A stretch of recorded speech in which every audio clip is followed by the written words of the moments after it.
Je rends grâce à Dieu pour la vie de tout un chacun de vous.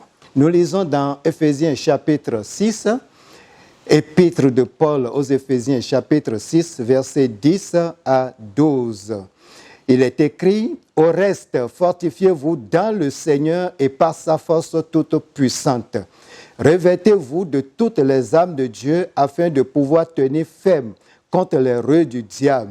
Car nous n'avons pas à lutter contre la chair et le sang, mais contre les dominations, contre les autorités, contre les princes de ce monde de ténèbres, contre les esprits méchants dans les lieux célestes. » Et le premier combat qu'il livre contre nous, c'est de nous empêcher de voir la face de Dieu. C'est de nous empêcher d'hériter le ciel parce que lui connaît le ciel, il connaît la beauté du ciel, il connaît les bienfaits de ce ciel, le bonheur qu'il y a au ciel, la présence de Dieu. Comme lui, il a raté cette présence, il s'est dit, lui seul ne va pas rater la présence de Dieu, il va empêcher les hommes créés à l'image de Dieu pour qu'ils le suivent. Et le lieu qui lui est destiné, c'est l'enfer. Dieu n'a pas créé l'enfer pour les êtres humains.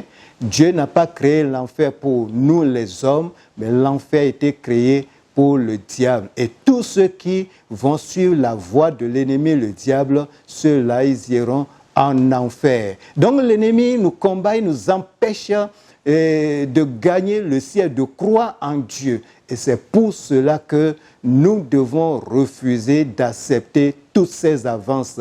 Dieu a disposé pour nous la voie du salut. Et cette voie, c'est Jésus-Christ qui est venu mourir pour nous sur la croix de Golgotha. Et il est dit que si nous croyons en lui, nous aurons la vie sauve. Oui, la parole de Dieu déclare que tous ont péché et sont privés de la gloire de Dieu. Et une fois que les premiers parents, Adam et Ève, ont péché, nous tous, nous sommes devenus pécheurs, mais Dieu a tracé la voie du salut. Croire en Jésus-Christ, l'accepter, confesser nos péchés et recevoir le pardon de Dieu. Et quand nous le faisons, le sang de Christ qui a coulé sur la croix de Golgotha efface nos péchés et nos noms sont écrits dans le livre de vie. C'est comme ça que nous sommes sauvés et nous marchons avec Dieu en nouveauté de vie. C'est ce combat que l'ennemi livre contre les créatures humaines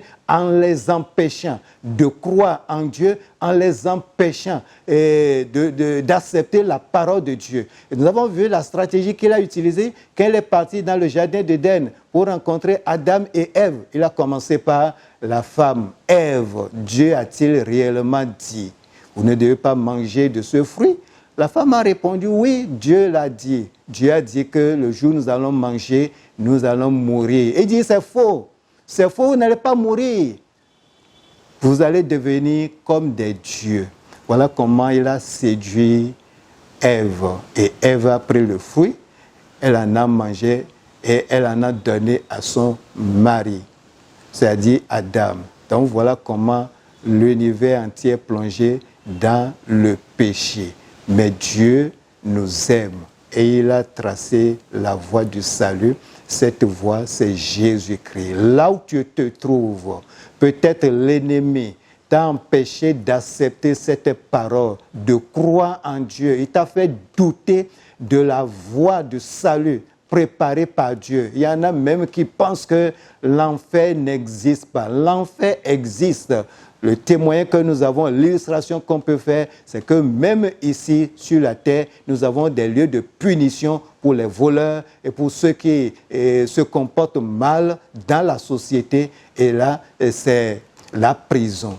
Quelqu'un se comporte mal, on le met en prison. Il y a aussi une prison de Dieu et cette prison, elle est éternelle. Voilà pourquoi nous ne devons pas accepter les avances de l'ennemi. Connaître l'ennemi pour pouvoir le dévancer. Notre ennemi, c'est le diable. Notre ennemi, ce sont les démons, ce sont les mauvais esprits. Et ils utilisent des stratégies pour nous faire douter de la parole de Dieu, pour nous faire comprendre que Dieu ne nous aime pas, Dieu ne veut pas notre bonheur, il ne veut pas que nous soyons élevés et comme lui. Non, nous devons accepter la parole de Dieu parce que c'est cette parole qui nous éclaire. Que Dieu te bénisse, que le Seigneur te soutienne afin que tu puisses connaître ton ennemi, ton véritable, qui est le diable, et le dévancer. Soyez bénis au nom de Jésus.